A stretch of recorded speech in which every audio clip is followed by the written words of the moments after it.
പ്രിയമുള്ളവരെ, ഇന്ന് നമ്മുടെ അതിഥിയായി വന്നിട്ടുള്ളത് Syro Malabar faith and justice ഫോറത്തിൻ്റെ പ്രസിഡൻറ്റ് പ്രിയപ്പെട്ട ടോമി സെബാസ്റ്റ്യനാണ്. കഴിഞ്ഞ ഒക്ടോബർ 4 തീയതിയാണ് ഈ Syro Malabar faith and justice forum രൂപം കൊണ്ടത്. അതിൻ്റെ കാരണങ്ങളൊക്കെ ഇതിനു മുമ്പ് ടോമിയുടെ വീഡിയോയിൽ വളരെ വിശദമായി അദ്ദേഹം വിശദീകരിച്ചിട്ടുണ്ട്. അതിൻ്റെ പ്രവർത്തനങ്ങൾ എവിടം വരെ എത്തി, അതിൻ്റെ ലക്ഷ്യങ്ങൾ എന്തൊക്കെയാണ്, ഇങ്ങനെയുള്ള കാര്യങ്ങൾ അദ്ദേഹം ചോദിച്ചറിയുന്നതിന് വേണ്ടിയാണ് ഞാൻ ടോമിയെ കാണാൻ വേണ്ടിയിട്ട്. നമസ്കാരം Tomy. Thank you Tom. Tomy, ഈ കഴിഞ്ഞ ഒക്ടോബർ 11, 2025 ആണ് ഈ Syro Malabar faith and justice ഫോറത്തിന് തുടക്കമായത്. അതെ, നമ്മൾ അന്ന് ഇട്ട ഇൻ്റർവ്യൂവിന് ശേഷമാണ് അതങ്ങനെ ഒരു ആവശ്യകത സമൂഹത്തിന് തോന്നുകയും അങ്ങനെ ടോമിയെ മുൻകൈ എടുക്കുകയും ഒരുപാട് ആളുകൾ സഹായിക്കുകയും ചെയ്ത് അങ്ങനെ ഒരു ഫോറം രൂപപ്പെടും. ആ ഫോറത്തിൻ്റെ ഇതുവരെയുള്ള പ്രവർത്തനങ്ങളെ പറ്റി ഒന്ന് വിശദീകരിക്കാമോ? ടോം, എനിക്ക് ആദ്യം തന്നെ ടോമിനോടൊരു പ്രത്യേക താങ്ക്സ് പറയാനുണ്ട്. കാരണം ടോമിൻ്റെ ആ ഇൻ്റർവ്യൂ ലോകത്തിൻ്റെ പല ഭാഗങ്ങളിലായിട്ട് 3.5 ലക്ഷം ആൾക്കാരാണ് കണ്ടത്.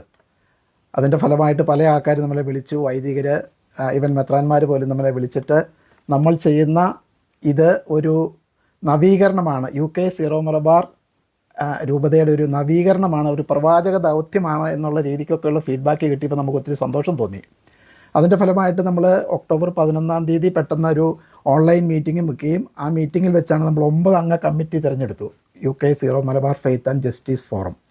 ആ ഫോറത്തിൻ്റെ പ്രവർത്തനങ്ങൾ വളരെ ഭംഗിയായിട്ട് മുമ്പോട്ട് പോകുന്നുണ്ട്. അതിലെടുത്തു പറയേണ്ട ഒരു കാര്യം, ഫോറം ഉണ്ടാക്കിയ ഉടനെ തന്നെ സീറോ മലബാർ രൂപതയുടെ ബിഷപ്പ് മാർ ജോസഫ് സ്രാമ്പിക്കൽ നമ്മളെ ഒരു അനുരഞ്ജന മീറ്റിങ്ങിന് വിളിച്ചു എന്നുള്ളതാണ്. വളരെയേറെ പ്രതീക്ഷയോടു കൂടിയാണ് ആ മീറ്റിങ്ങിന് നമ്മൾ പോയത്. അത് 5 ക്യൂരിയ അംഗങ്ങൾ, ബിഷപ്പ്, ചാൻസലർ അടക്കമുള്ള മുഖ്യ വികാരി ജനറൽ അടക്കമുള്ള 5 പേരാണ് നമ്മൾ മീറ്റിങ്ങിൽ. നമ്മൾ 5 റെപ്രസെൻറ്റേറ്റീവ് ഫോറത്തെ പ്രതികരിച്ച് പോയി. അത് പാസ്റ്റർ സെൻറ്ററിലാണ്, പുതിയതായിട്ട് വാങ്ങിച്ച പാസ്റ്റർ സെൻറ്ററാണ് ബർമിഹാമിൽ. വളരെ പ്രതീക്ഷയോടുകൂടിയാണ് മീറ്റിങ്ങിന് പോയതെങ്കിലും ആ മീറ്റിങ്ങിൻ്റെ ഔട്ട്കം അത്ര ആശാവഹമായിരുന്നില്ല. കാരണം അവർ ചെയ്തത് തെറ്റാണ് എന്ന് സമ്മതിച്ചെങ്കിലും അതിൻ്റെ വ്യക്തിമായിട്ടുള്ള ഡാരനെ കൂട്ടി, ഡാരൻ ഒരു കമ്മിറ്റി മെമ്പറാണ്, ഡാരനെ കൂട്ടിയാണ് നമ്മൾ പോയത്. പക്ഷേ ഇനി ഇത് ഉണ്ടാകില്ല എന്ന വാക്കാൽ ഉറപ്പ് നമുക്ക് തന്നെങ്കിലും ആ ഉറപ്പ് എഴുതി തരാനായിട്ട് അവർ വിസമ്മതിച്ചു. അതിന് പല ഡിസ്കഷൻ നടക്കണമെന്നാണ് പറഞ്ഞത്. മീറ്റിങ്ങിൻ്റെ അവസാനം ഡാരനോട് ഒരു സോറി പറയുമെന്നാണ് ഞങ്ങൾ വിചാരിച്ചത്. പക്ഷേ അതുപോലും പറയാൻ അവർ കൂട്ടാക്കിയില്ല. അപ്പോൾ അതുകൊണ്ട് ആ മീറ്റിങ്ങിൻ്റെ ഔട്ട്കം ഞങ്ങൾ അത്ര ഒരു ആശാവഹമായിരുന്നില്ല കേട്ടോ. അതോടൊപ്പം തന്നെ തട്ടിൽ പിതാവിനെയും കാണുകയുണ്ടായല്ലോ. തട്ടിൽ പിതാവിനെ കണ്ടപ്പോൾ അദ്ദേഹത്തിൽ നിന്നുള്ള റെസ്പോൺസ് എന്തായിരുന്നു? അത് ഞാനത് ചുരുക്കി പറയാം. ആ തട്ടിൽ പിതാവിനെ കണ്ടത് ഡിസംബർ 3 തീയതിയാണ്, ഞാൻ നാട്ടിൽ പോയ സമയത്തായിരുന്നു. അത് പിന്നീട് ഞാൻ ഇതിനെക്കുറിച്ച് വിശദമായിട്ട് പറയുന്നുണ്ട്. 17 തീയതിയിലെ മീറ്റിങ്ങിൻ്റെ മിനിറ്റ്സ് ബിഷപ്പ് സ്രാമ്പിക്കൽ ഫൈനാൻസ് സെക്രട്ടറിനെ മിനിറ്റ്സ് എഴുതാനായിട്ട് വിളിച്ചിരുന്നു. പക്ഷേ നമ്മൾ 4 പ്രാവശ്യം ചോദിച്ചിട്ട് ആ മീറ്റിങ്ങിൻ്റെ മിനിറ്റ്സ് തന്നില്ല. മിനിറ്റ്സ് തരാമെന്ന് അവർ പറഞ്ഞിരുന്നല്ലേ? ഇതിന് ശേഷം മിനിറ്റ്സ് തരാമെന്ന് പറഞ്ഞിരുന്നു, പക്ഷേ തന്നിട്ടില്ല. അതിനകത്തേക്ക് നമ്മൾ മിനിറ്റ്സ് തന്നില്ലെങ്കിൽ ഞങ്ങളൊരു മിനിറ്റ്സ് എഴുതിയിട്ടുണ്ട്, അതെല്ലാം നമ്മൾ രൂപപ്പെടുത്തി വെച്ചിട്ടുണ്ട്. അതിനകത്ത് നമുക്ക് ഏറ്റവും പ്രധാനമായിട്ട് തോന്നിയ കാര്യം, മിനിറ്റ്സ് തരാമെന്ന് പറഞ്ഞിട്ട് തന്നില്ലെങ്കിൽ അതിനൊരു കാരണമുണ്ട്. ആ കാരണം ഒരുപക്ഷെ അവർക്ക് പേടിയായിരിക്കും. എന്താണ് മിനിറ്റ്സിൽ നമ്മൾ ചോദിച്ച ചോദ്യങ്ങൾ? നമ്മൾ പ്രധാനമായിട്ടും spiritual abuse, emotional abuse, financial abuse, discrimination, harassment, bullying തുടങ്ങിയ സീരിയസ് കൺസേൺസ് ആണ് നമ്മൾ ബിഷപ്പിൻ്റെ ശ്രദ്ധയിൽപ്പെടുത്തിയത്. അതവർക്ക് കറക്റ്റായിട്ട് മനസ്സിലായിട്ടുണ്ട്. പക്ഷേ അതിൻ്റെ ഭാവി പരിപാടികൾ നമ്മൾ വളരെയേറെ കാര്യങ്ങൾ ചെയ്തിട്ടുണ്ട്. ടോമിനോട് അത് വിശദമായിട്ട് ഞാൻ സംസാരിക്കാൻ ആഗ്രഹിക്കുന്നു. ഓക്കെ, അത് നമുക്ക് അതിലേക്ക് വരാം. അതിനു മുമ്പ് ഈ ഫോറം ആരംഭിച്ചതിന് ശേഷം ഈ ആളുകളിൽ നിന്ന് എന്തെല്ലാം തരത്തിലുള്ള പരാതികളും ആക്ഷേപങ്ങളും ബുദ്ധിമുട്ടുകളും കൺസേൺസും ഒക്കെയാണ് അവർക്ക് കിട്ടിയിട്ടുള്ളത്? ടോമ്, നമുക്ക് 12 കേസ് സ്റ്റഡിയാണ് ഇതുവരെ കിട്ടിയിട്ടുള്ളത്. ടോമിനറിയാം, ഇവിടുത്തെ പല മലയാളി സീറോ മലബാർ അംഗങ്ങൾക്കും തിക്ത അനുഭവം പല വൈദികരിൽ നിന്നും രൂപത ഭാരവാഹികളിൽ നിന്നും ഉണ്ടായിട്ടുണ്ട്. പക്ഷേ അവരെല്ലാം മുമ്പോട്ട് വന്ന് പറയാനായിട്ട് പലർക്കും അതിനുള്ളൊരു ധൈര്യം കാണുന്നില്ല. പക്ഷേ ഫോറം ഉണ്ടായതിന് ശേഷം അവരെ പലരും നമ്മളെ വിളിച്ച് കോൺഫിഡൻഷ്യലായിട്ട് ഓരോ കാര്യങ്ങൾ തരുന്നുണ്ട്, അവരുടെ ബുദ്ധിമുട്ടുകൾ. അതിലേറ്റവും പ്രധാനപ്പെട്ട ഒരെണ്ണം, ഞങ്ങൾ ഞെട്ടിപ്പോയ ഒരു spiritual abuse, emotional abuse, financial abuse, 3ഉം കൂടെ കൂടിയ ഒരെണ്ണം ഞാൻ പേര് പറയാതെ പറയാം. അത് ഒരു പെൺകുട്ടിയുടെ കല്യാണമാണ്. 2 പേരും സീറോ മലബാറിൽ ജനിച്ച ആൺകുട്ടിയും പെൺകുട്ടിയും. 2020 ആ പെൺകുട്ടിയുടെ കല്യാണം സീറോ മലബാറിൽ തന്നെയുള്ള ഒരു ആൺകുട്ടിയുമായിട്ട് വിവാഹം ഉറപ്പിച്ചു. ആ പെൺകുട്ടിയുടെ പേരൻസ് ഇതുവരെ സീറോ മലബാറിൽ മെമ്പർഷിപ്പ് എടുത്തിട്ടില്ല. അവർ ലാറ്റിൻ പള്ളിയിലാണ് പോകുന്നത്. കല്യാണത്തിൻ്റെ ഭാഗമായിട്ട് അവർ ലാറ്റിൻ പള്ളിയിൽ നിന്ന് കുറി വാങ്ങിച്ചു. ആ പെൺകുട്ടി ലാറ്റിൻ പള്ളിയിൽ പോയി വിവാഹത്തിനൊരുക്കമായിട്ടുള്ള കുമ്പസാരം നടത്തി. അതിനുശേഷം വരൻ്റെ ആൺകുട്ടിയുടെ ഇടവകയിലെ അച്ഛൻ പെൺകുട്ടിയുടെ കാര്യം രൂപതാ നേതൃത്വത്തെ അറിയിക്കുന്നു. അവർ സീറോ മലബാറിലല്ല പോകുന്നത്. രൂപതയുടെ ചാൻസലറായിട്ടുള്ള ഫാദർ മാത്യു പണക്കാട്ട് ഈ പെൺകുട്ടിയുടെ പേരൻസിനെ വിളിക്കുന്നു. അതിനുശേഷം അവിടുത്തെ മലയാളി വികാരി അച്ഛനോട് പറഞ്ഞിട്ട് ഈ പെൺകുട്ടിയെ വീണ്ടും മലയാളത്തിൽ കുമ്പസാരിക്കാനായിട്ട് നിർബന്ധിക്കുന്നു. മനസ്സില്ലാ മനസ്സോടെ ആ കുട്ടി പോയി മലയാളത്തിൽ കുമ്പസാരിക്കുന്നു. കുമ്പസാര കൂട്ടി വെച്ച് ആ മലയാളി വൈദികൻ ആ കുട്ടീനെ കുറ്റപ്പെടുത്തി പറയുന്നു, നിൻ്റെ പേരൻസ് വളരെ മോശമായിട്ടുള്ള ആൾക്കാരാണ്. ഒരു പടി കൂടി കടന്ന് അത് ഫൈനാൻഷ്യൽ അബ്യൂസിലേക്ക് പോയതെങ്ങനെയാണെന്ന് അറിയുമ്പോഴാണ് നമ്മൾ ഞെട്ടുക. കാരണം ഈ ചാൻസലർ തന്നെ 2020 കല്യാണം നടക്കണമെങ്കിൽ 2016 രൂപത വന്നതിന് ശേഷം 4 വർഷത്തെ കുടിശ്ശിക കൊടുത്താലേ കല്യാണം നടക്കുള്ളൂ എന്നും കൂടെ പറഞ്ഞവരെ ഭീഷണിപ്പെടുത്തുന്നു, അവരെ പ്രഷറിലാക്കുന്നു. അങ്ങനെ 2400 പൗണ്ടാണ് അവരെ കൊണ്ട് മലയാളി അച്ഛൻ്റെ രൂപതയുടെ അക്കൗണ്ടിലേക്ക് ഇട്ട് കൊടുത്തത്. ഇതൊരു ക്ലാസിക്കൽ എക്സാമ്പിളാണ് കേട്ടോ. ഇതിനകത്ത് സ്പിരിച്വൽ അബ്യൂസ് ഉണ്ട്, ഇമോഷണൽ അബ്യൂസ് ഉണ്ട്, ഫൈനാൻഷ്യൽ അബ്യൂസ് ഉണ്ട്. പിന്നെ 3 വിവാഹങ്ങളാണ് ഇവിടെ മുടക്കിയിട്ടുള്ളത്. അതിൽ ഏറ്റവും ഫേമസ് ആയി വന്നിട്ടുള്ളത് ഡാരൻ്റെയും ക്ലരീനയുടെയും കേസാണ്. അപ്പോൾ പിന്നെയുള്ളതെല്ലാം ചെറിയ ചെറിയ ഒത്തിരി കാര്യങ്ങൾ നമുക്ക് കിട്ടിയിട്ടുണ്ട്. തലതൊട്ടപ്പനും തലതൊട്ടമ്മയും നമുക്കറിയാം. ഗോഡ് പേരൻസ് ലാറ്റിൻ പള്ളിയിലെ കുറി മേടിച്ചുകൊണ്ട് കുട്ടികളുടെ മാമോദിസായ്ക്കും സ്ഥൈര്യലേപനത്തിനുമൊക്കെ ചെന്നപ്പോൾ അത് അക്സെപ്റ്റ് ചെയ്യാതെ, അതുമാതിരി തന്നെ കല്യാണം നടത്തുന്നതിന് ഒരാൾ സീറോ മലബാറും ഒരാൾ സീറോ മലബാർ അല്ലാത്തതിൽ ചെല്ലുമ്പോൾ അങ്ങനെ നിരവധിയായ ബുദ്ധിമുട്ടുകളാണ്. നമുക്ക് 12 കേസ് സ്റ്റഡിയാണ് കിട്ടിയിരിക്കുന്നത്. ഇതെല്ലാം നമ്മൾ ശ്രദ്ധാപൂർവം നോട്ട് ചെയ്തിട്ട് ഇവിടുത്തെ സേഫ് ഗാർഡിംഗ് സ്റ്റാൻഡേർഡ് ഏജൻസി, അതുമാതിരി തന്നെ ചാരിറ്റി കമ്മീഷൻ, ഹോം ഓഫീസ്, ഇവിടെയെല്ലാം നമ്മൾ അറിയിച്ചിട്ടുണ്ട്. കാരണം ഹോം ഓഫീസിൻ്റെ അംഗീകാരത്തോടു കൂടിയാണ് സീറോ മലബാറിലെ വൈദികരെ ഇവിടേക്ക് കൊണ്ടുവരുന്നത്. അപ്പോൾ ഈ വരുന്ന വൈദികർ ഇവിടുത്തെ അംഗങ്ങളെ ഇമോഷണൽ അബ്യൂസ്, സ്പിരിച്വൽ അബ്യൂസ് ചെയ്തു എന്ന് ഹോം ഓഫീസ് അറിഞ്ഞിരിക്കണം. കാരണം അവർക്ക് നടപടി എടുക്കാൻ പറ്റും. അതുമാതിരി തന്നെ ചാരിറ്റി കമ്മീഷൻ അറിയിച്ചിട്ടുണ്ടെങ്കിൽ ചാരിറ്റി ആയിട്ടാണ് രജിസ്റ്റർ ചെയ്തിരിക്കുന്നത് zero Malabar eparchy of great Britain. അപ്പോൾ അവരറിഞ്ഞിട്ടുണ്ടെങ്കിൽ, അന്വേഷണം നടത്തിയിട്ടുണ്ടെങ്കിൽ, UK മാതിരി നിയമവാഴ്ചയുള്ള ഒരു രാജ്യത്ത് ഈ രീതിയിലുള്ള കാര്യങ്ങൾ ഒരിക്കലും വച്ചു പൊറപ്പിക്കാൻ പറ്റില്ല.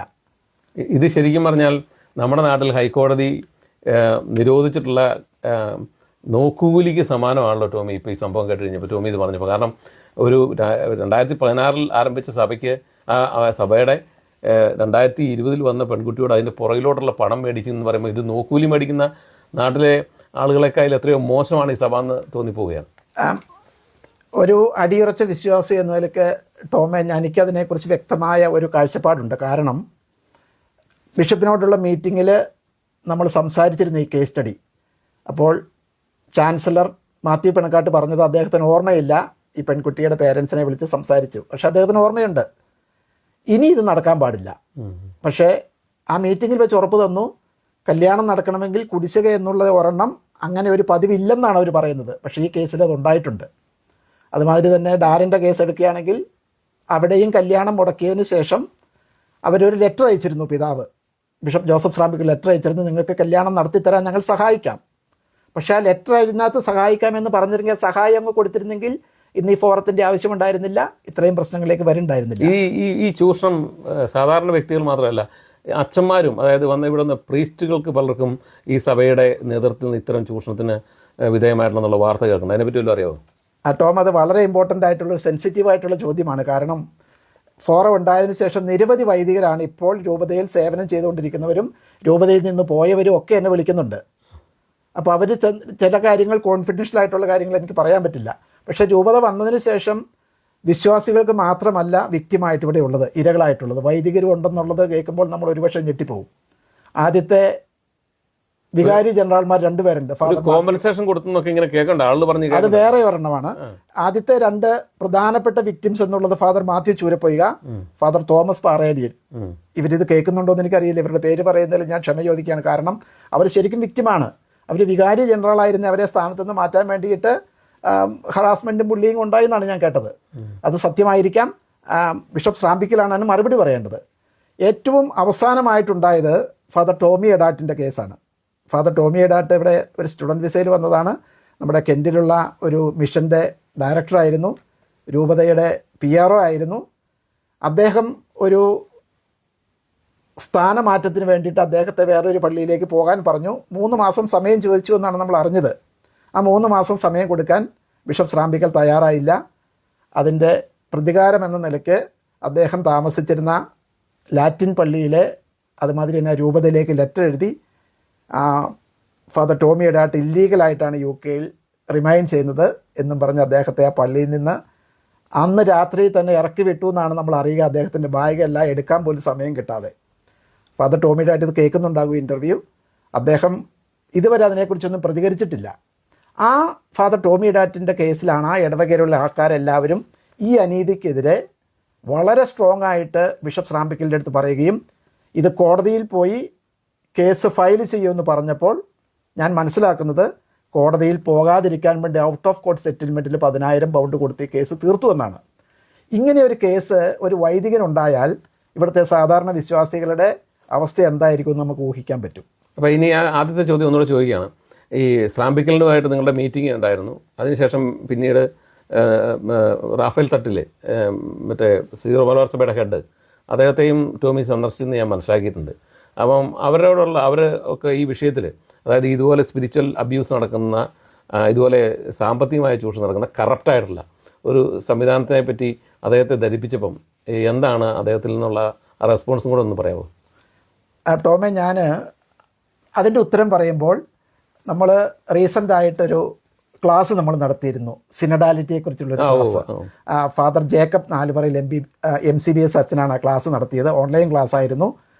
അത് വളരെയധികം ആൾക്കാർ അതിൻ്റെ അച്ഛൻ്റെ സിനഡാലിറ്റിയെക്കുറിച്ച് പറഞ്ഞത്, ഫ്രാൻസിസ് മാർപ്പാപ്പയുടെ കാഴ്ചപ്പാട് എന്താണ് സിനഡാലിറ്റി, സഭയിൽ വിശ്വാസികൾക്കുള്ള അൽമായർക്കുള്ള പങ്കിനെക്കുറിച്ചാണ് അത് പറയുക. അച്ഛൻ പറഞ്ഞതിനകത്ത് ഏറ്റവും പ്രധാനപ്പെട്ടൊരു കാര്യം, എന്നെ സ്ട്രക്ക് ചെയ്തൊരു കാര്യം, പൗരോഹിത്യ മാടമ്പിത്തരം എന്നുള്ളൊരു മലയാളം വാക്കാണ്. ആ വാക്ക് ഞാൻ ശരിക്കും പറഞ്ഞാൽ മീറ്റിങ്ങിൽ പോയപ്പോൾ ഈ മാടമ്പിത്തരം ഞാൻ നേരിട്ട് അനുഭവിച്ചതാണ്. ക്ലെറിക്കലിസം എന്നാണ് ഫ്രാൻസിസ് മാർപ്പാപ്പ പറയുക. വിശ്വാസികളെ അടിമകളായിട്ട് കാണുന്ന ഒരു കാഴ്ചപ്പാട് വൈദികരും മെത്രാന്മാരും നിർത്തണമെന്നാണ് ഫ്രാൻസിസ് മാർപ്പാപ്പ പറഞ്ഞത്. പക്ഷേ ഞങ്ങൾ മീറ്റിങ്ങിന് പോയപ്പോൾ ഞാൻ നേരിട്ട് കണ്ടതാണ് ഈ ക്ലെറിക്കലിസത്തിൻ്റെ ജീവിക്കുന്ന ഉദാഹരണങ്ങളായിട്ട്. ബിഷപ്പ് ശ്രാമ്പിക്കൽ അതിനൊരു ഉദാഹരണമാണ്. അതുമാതിരി നമ്മുടെ രൂപതയുടെ ചാൻസലറുടെ ഹ്യൂമിനിറ്റി ഇല്ലാത്ത വർത്താനം, അവരുടെ ആ ബോഡി ലാംഗ്വേജ്, ധാർഷ്ട്യം, അഹങ്കാരം, ഞാൻ പേരെടുത്ത് പറയുന്നതിൽ എനിക്ക് ബുദ്ധിമുട്ടുണ്ട്, എന്നാലും പറയാതിരിക്കാൻ നിവൃത്തിയില്ല. പ്രത്യേകിച്ചും നമ്മുടെ രൂപതയുടെ ചാൻസലർ ഫാദർ മാത്യു പിണക്കാട്ട്. അതേമാതിരി ഒരു ചാൻസലറെ ഞാൻ സെൻറ് തോമസ് മൗണ്ടിൽ റാഫേൽ തട്ടിൽ പിതാവുമായിട്ടുള്ള മീറ്റിങ്ങിലും കണ്ടു, ഫാദർ എബ്രഹാം കാവിൽപുരയിടം. അദ്ദേഹം താമരശ്ശേരി രൂപതയുടെ ചാൻസലറായിരുന്നു. അദ്ദേഹം ഇപ്പോൾ നമ്മുടെ രൂപതയുടെ മൊത്തം ചാൻസലറാണ്, സീറോ മലബാർ സഭയുടെ ചാൻസലറാണ്. ഇവരുടെയൊക്കെ ബോഡി ലാംഗ്വേജും ധാർഷ്ട്യവും അഹങ്കാരവും ഒക്കെ കാണുമ്പോൾ നമ്മൾ വിചാരിക്കുന്നത് ബിഷപ്പ് കഴിഞ്ഞിട്ട് അടുത്ത ഏറ്റവും ഉന്നതമായ സ്ഥാനത്തുള്ള ആളാണ് ചാൻസലർ.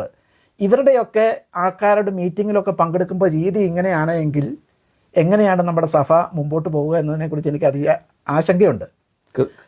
പിന്നീട് ഞാൻ കേട്ടത് ഈ എബ്രാഹാം കാവിൽപുരയിടം അടുത്ത ഒരു മെത്രാനാകാനുള്ള ലിസ്റ്റിലുണ്ടെന്നാണ് കേട്ടത്. അതാണെങ്കിൽ നമ്മളെ കൂടുതൽ അത്ഭുതപ്പെടുത്തും. കാരണം ഇങ്ങനെയുള്ള ആൾക്കാരൊക്കെ മെത്രാനായിട്ട് വന്നിട്ടുണ്ടെങ്കിൽ സീറോ മലബാറിൻ്റെ അവസ്ഥ എങ്ങനെയാവും എന്നുള്ളതിനെക്കുറിച്ച് നമുക്ക് ആശങ്കയുണ്ട്. ഈ പേര് പറയുമ്പോൾ എന്നോട് ബുദ്ധിമുട്ടുള്ള ആൾക്കാർ കാണും. പക്ഷേ ക്ലെറിക്കലിസത്തെക്കുറിച്ചും പൗരോഹിത്യ മാടമ്പിത്തരത്തിനെക്കുറിച്ചുള്ള ക്ലാസ് എടുത്തതിന് ശേഷം ഞാൻ അനുഭവിച്ചറിഞ്ഞ പേരുകളാണ് ഞാൻ പറഞ്ഞത്. ഇനിയും പേരുകൾ പറയാനുണ്ട്, പക്ഷേ തൽക്കാലം ഞാനിവിടെ നിർത്തുകയാണ്.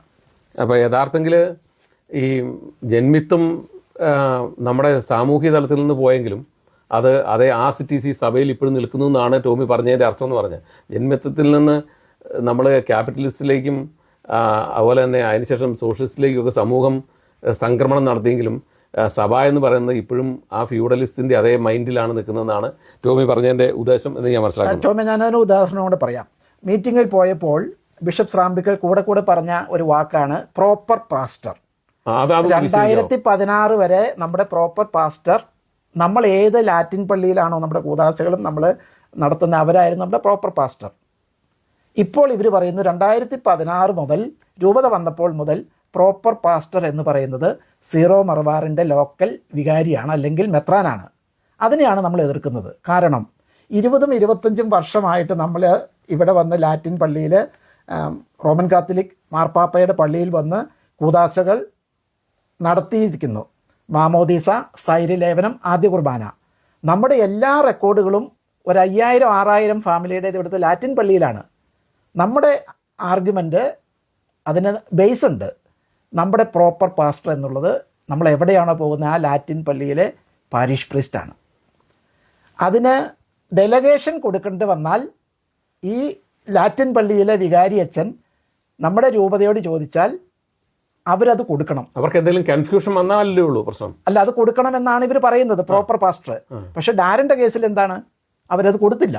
പകരം അവരെന്ത് പറഞ്ഞു, ഡാരൻ്റെയും ക്ലരീഡയുടെയും കല്യാണം ഇൻവാലിഡ് മാരേജ് ആണെന്നുള്ള ലെറ്ററാണ് അത് കൊടുത്തിരിക്കുന്നത്. അതാണ് emotional abuse and spiritual abuse. ഇതിനി ഇവിടെ നടക്കാൻ പാടില്ല. ഒരു വിശ്വാസിക്കും, നമ്മുടെ ഒരു കുട്ടികൾക്കും, നമ്മുടെ രൂപത ഇവിടെ വന്നത് നമ്മുടെ കുട്ടികളുടെ ആധ്യാത്മിക കാര്യങ്ങളിൽ നോക്കാനാണ്. അതൊരു 15,000 ഫാമിലി ഉണ്ടെന്നാണ് പറയുക. ബിഷപ്പ് റാമ്പിക്കൽ പറയുന്ന അവരുടെ അവിടെ ഫോം പൂരിപ്പിച്ച് കൊടുത്ത് നടത്തിക്കോട്ടെ. നടത്തി കൊടുക്കാത്ത ഒരു 5000 ഫാമിലിയുടെ ആൾക്കാർ നമ്മൾ ലാറ്റിൻ പള്ളിയിൽ പോകുമ്പോൾ നമ്മുടെ പ്രോപ്പർ പാസ്റ്റർ ലാറ്റിൻ പള്ളിയാണ്. ഇത് നമ്മൾ മാർപ്പാപ്പയുടെ ശ്രദ്ധയിൽപ്പെടുത്താനാണ് അടുത്ത തീരുമാനം. Thank you. ഈ ഫോറത്തിൻ്റെ ഭാവി പ്രവർത്തനങ്ങൾ എന്തൊക്കെയാണ്, എന്താണ് ലക്ഷ്യങ്ങൾ നിങ്ങളുടെ? ടോമി, ഞാനിപ്പോൾ പറഞ്ഞു, നമ്മൾ ഒരു മാസ് പെറ്റീഷൻ നടക്കുന്നുണ്ട്.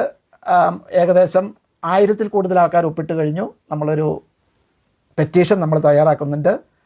പൗരസ്ത്യ സഭകൾക്കായിട്ടുള്ള ന്യൂൺ ഷോയ്ക്കും മാർപ്പാപ്പയ്ക്കും സാധിക്കുമെങ്കിൽ മാർപ്പാപ്പയെ നേരിട്ട് കണ്ട് നമ്മുടെ ആശങ്കകൾ അറിയിക്കണം.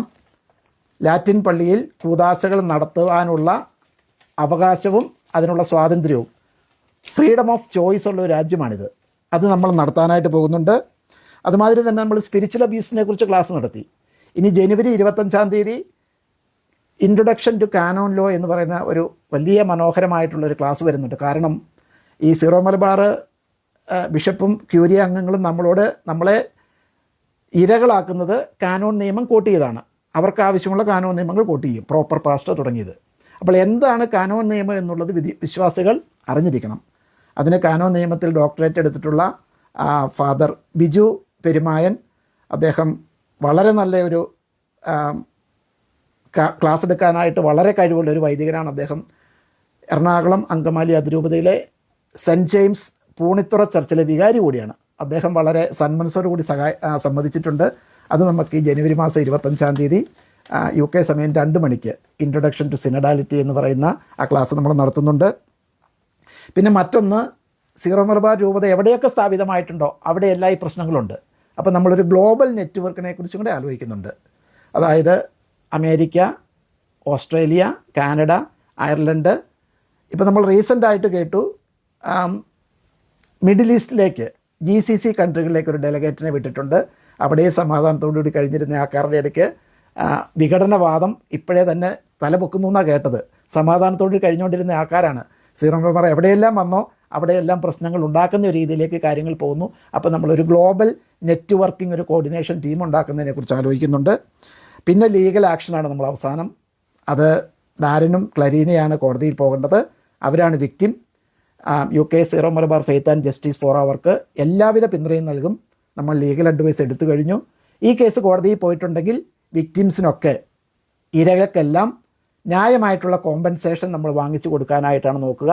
അതുമാതിരി തന്നെ ഇനി ഇതുണ്ടാകാൻ പാടില്ല.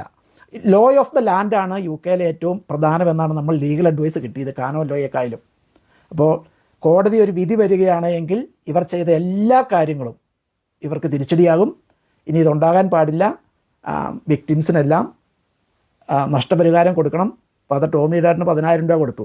കാരണം ഇപ്പം വളരെയധികം ആൾക്കാർ ഡയറക്റ്റ് ഡെബിറ്റ് കൊടുത്ത് വളരെയധികം ആൾക്കാർ പൈസ കൊടുക്കുന്നുണ്ട്. അപ്പോൾ ബിഷപ്പ് റാമ്പിക്കിനെ സംബന്ധിച്ച് 10,000 പൗണ്ട് കോമ്പൻസേഷൻ കൊടുക്കാൻ പ്രശ്നമൊന്നും കാണില്ല. അദ്ദേഹത്തിൻ്റെ പോക്കറ്റിൽ നിന്നല്ലല്ലോ, സഭാ അംഗങ്ങൾ കൊടുത്ത പൈസയാണ് കോമ്പൻസേഷനായിട്ട് കൊടുക്കുക. അപ്പോൾ നമ്മളിത് കോടതിയിൽ എത്തിച്ചിരിക്കും. നമ്മൾ പുറകോട്ടില്ല.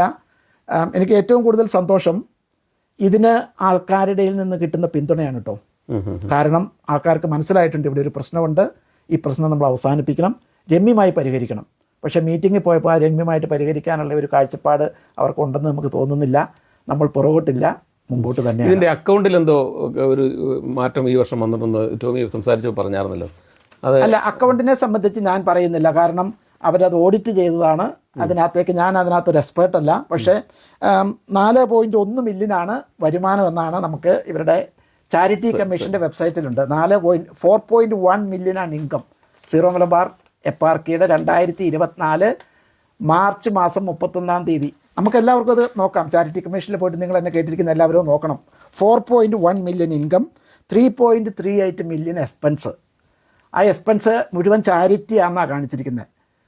എനിക്കറിയില്ല എന്തൊക്കെ ചാരിറ്റിയാണ് 3.38 മില്യൺ ചാരിറ്റി UK നടന്നതെന്നുള്ളത്. അത് സംശയമുള്ളവരൊക്കെ പിതാവിനോട് നേരിട്ട് ചോദിക്കുക, അദ്ദേഹം അതിന് മറുപടി നൽകും.